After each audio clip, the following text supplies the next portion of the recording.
I like models, especially if models help me envision what something looked like in the past. Well, that's where we're heading today, to Jerusalem, to see a 1:50 scale model of the city of Jerusalem. Stay tuned.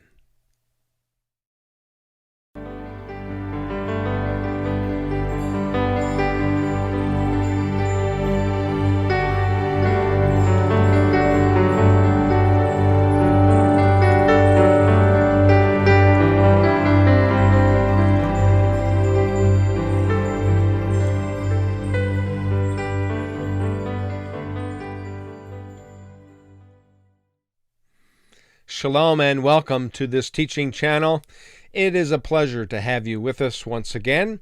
And I think the site that we visit today is one of the most fascinating ones. And it's really not an archaeological site or a biblical site, but it's actually a model of Jerusalem as displayed in the Israel Museum in the capital of Israel. That would be, of course, Jerusalem.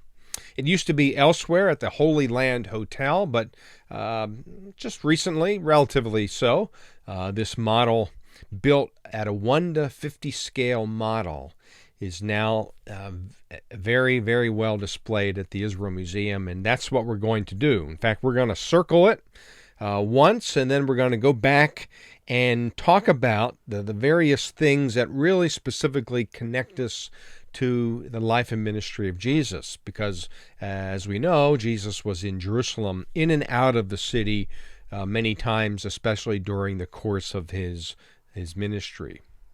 As a child, no doubt, he visited Jerusalem. In fact, we have a reference to him in the temple. So I'm glad that you are with us. And again, if you want to subscribe, you can do that here on this channel, and also hit the red bell if you want to be notified of any further teachings when we post them. So it's again a pleasure to have you with us, and let's now go to Jerusalem, to the Israel Museum, and see this 1:50 scale model displayed there.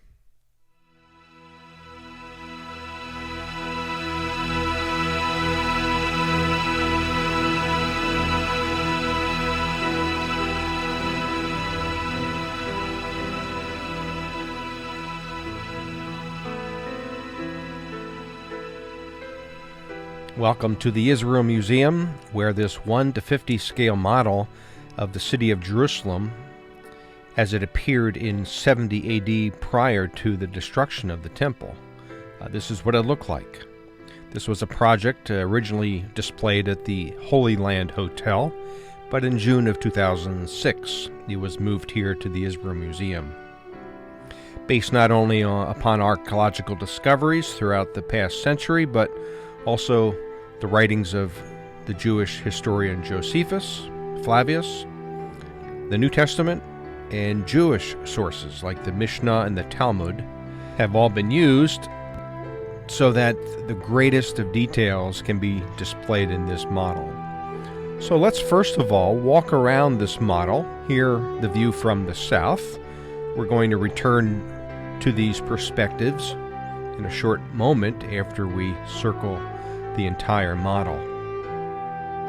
Notice the detail of the structures, the walls, the towers, and of course only a very small portion archaeologically of these walls and structures have been found, but using these sources, as I mentioned, it really helps us understand what Jerusalem looked like in 70 AD. Now, directly in front of us is what Josephus calls the third wall. This was built by King Agrippa I in 41 to 44 AD. So this wall really wasn't here at the time of Jesus. And of course, that's our purpose of this tour of the model today, is to gain a sense of what Jerusalem looked like in the days of Jesus. So really, for our purpose, we can take this third wall out of our minds, out of the picture, if you will, because it wasn't here. Only a portion of this third wall, by the way, has been located. In fact, just about 100 yards north of the Garden Tomb today, sections of this wall have been found actually right near a gas station. But here is the east side of the city, and of course the Temple Mount, and we're going to start there just very shortly. So our objective, once again, is to look at the city and to retrace the footsteps of Jesus. This is the Jerusalem known to Jesus. Still the eastern side of the city, looking up towards the upper city in the days of Jesus. So let's pull back here now and get a perspective of the Temple Mount. Again, we're from the south. This is where we started, and we're going to begin our detailed explanation talking about the Temple Mount. Now, the Temple Mount was built and expanded by Herod the Great in 20 BC. Of course, the temple was already there from the days of Ezra and Nehemiah, but what Herod the Great did is he expanded the platform. He doubled the size of this platform. So when we zero in on the temple courts, of course, Jesus from John 2 and onward throughout the rest of the Gospels, Jesus is in and out of this temple all the time. We can see the court of the Gentiles, the court of the Israelites, the court of the women inside of the inner chamber. Here's the royal stoa consisting of 162 pillars. Jesus no doubt taught about the kingdom there and was questioned frequently about his teaching. Here's the holy chamber of the temple, about 130 feet high. The court of the Gentiles to the right, and the court of the Israelites and the women inside. Now, half of the outer wall of the temple took the shape of what is called pilasters. Of course, in the shape of a pillar, but incorporated into the wall itself. You can see that this whole eastern side, and certainly the other sides of the retaining walls on the south, north, and west side. Here's the Mercy Gate, the primary gate on the east. Now, right inside of this eastern wall was Solomon's porch. It's actually mentioned in John 10, Acts 3, and Acts 5. But the temple was a grand project. The rabbis used to say, you have never seen anything beautiful until you've seen the temple. So there, the court of the Gentiles, again on the right and left, and the inside chambers, the court of the Israelites and the women.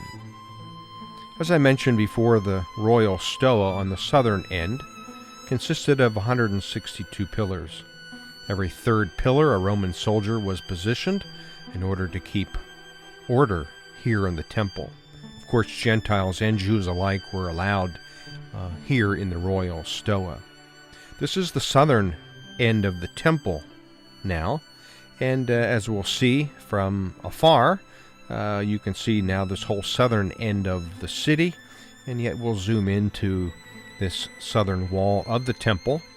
Again, one of 4 retaining walls Herod built in order to expand the temple size and platform. Now, in the days of Jesus, commoners entered the temple from the south using these temple steps that have been actually found archaeologically since the early 70s. They would have entered into one of these gates, the Huldah gates, after the prophetess Huldah, and exited from the other gate. Try to picture Jesus and his disciples using these steps and these gates to enter and exit the temple. Thousands of people came to Jerusalem during the high holidays of the Jewish calendar. But now let's leave the temple and head to the southern end of the city itself. We're going to talk about the Pool of Siloam that you see there at the southern end, but you can see that this was where a gate was as well on the southern end of the temple, which means the valley to the right is the Kidron Valley that defined and separated the city to the west with the Mount of Olives to the east. Here on the southwest corner of the temple, perhaps the pinnacle, was an archway used by dignitaries to enter the temple. It was discovered by Edward Robinson in 1838. But here on the southern end of the city was the Pool of Siloam. It's actually referenced in John chapter 9, although the Water Libation Festival, as referenced in John 7, also would have incorporated this pool into the practice observed back in the days of Jesus. So this is the southern area, and once again the Pool of Siloam at the very southern end of the city. Incidentally, the Pool of Siloam has been found archaeologically about 11 years ago, and we can still see at least half of the steps of the pool today. The other half is still underground.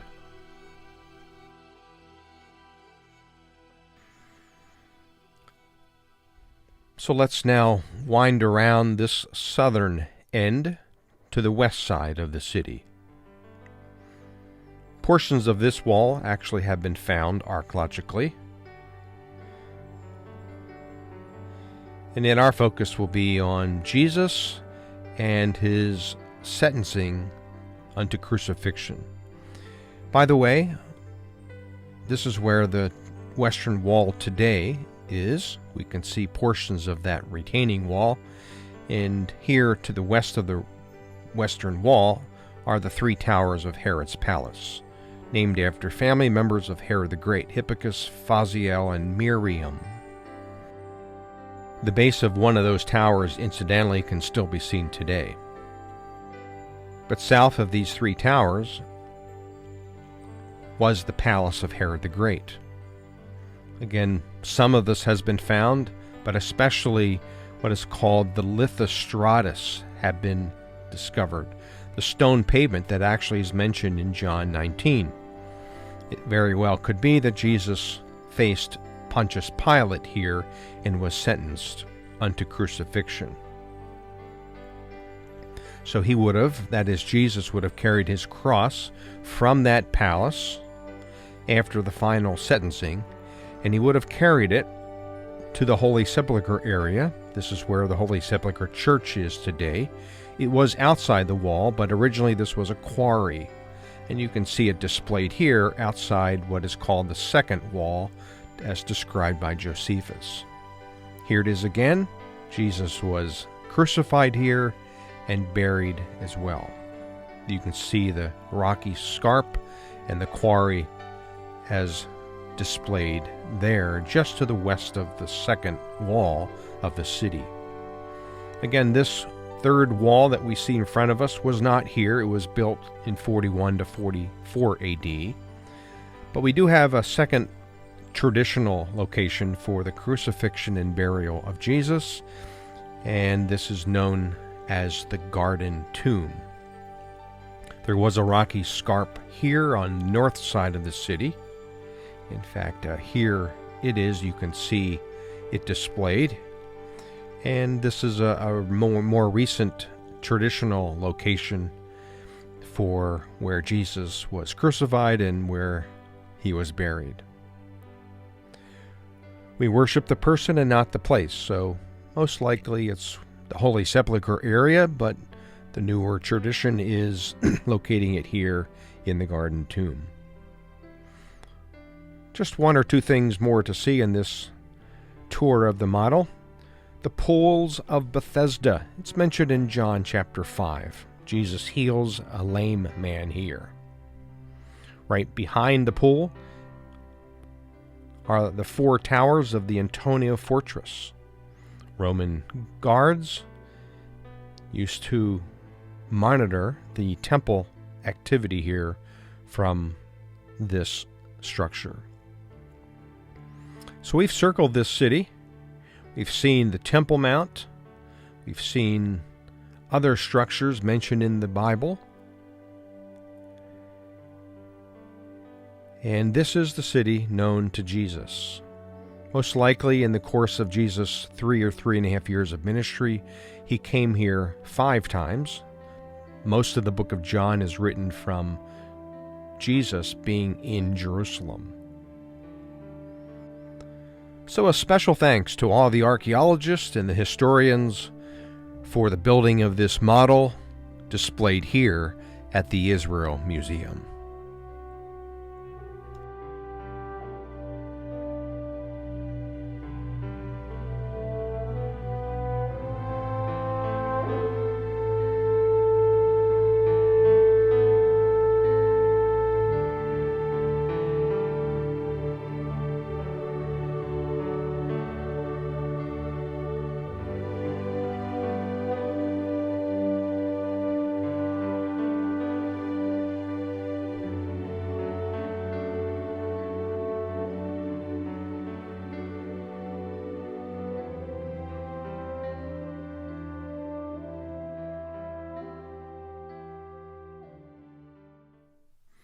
You know, when we go on trips to Israel, there are certainly a number of places where within the archaeological ruins of Jerusalem, we can actually see and walk in the same place as Jesus did.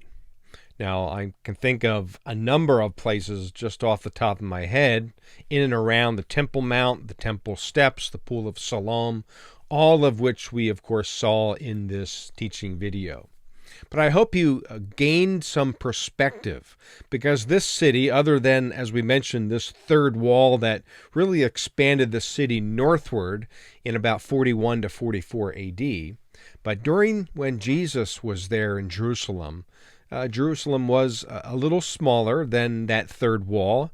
There was only the temple, the second wall, and of course the whole southern area that was enclosed also by fortification walls. So the model, I think, is spectacular, and I hope that you gain some great insight from the model itself. There's many, many more things that really would connect us to historical records, but to see the temple, to see the Pool of Siloam, to see the palace of Herod where Jesus was most likely condemned to death by Pontius Pilate. And then, of course, to see the two possible sites of the crucifixion and the burial of Jesus. That's, I think, transforming, life transforming, as we understand that a real city with real places, and certainly Jesus was the real Messiah with a purpose. He came to Jerusalem ultimately to give his life for you and me. So that's the story of redemption that really unfolded in this city that we just saw together. So thanks again for joining us, and until next time, shalom.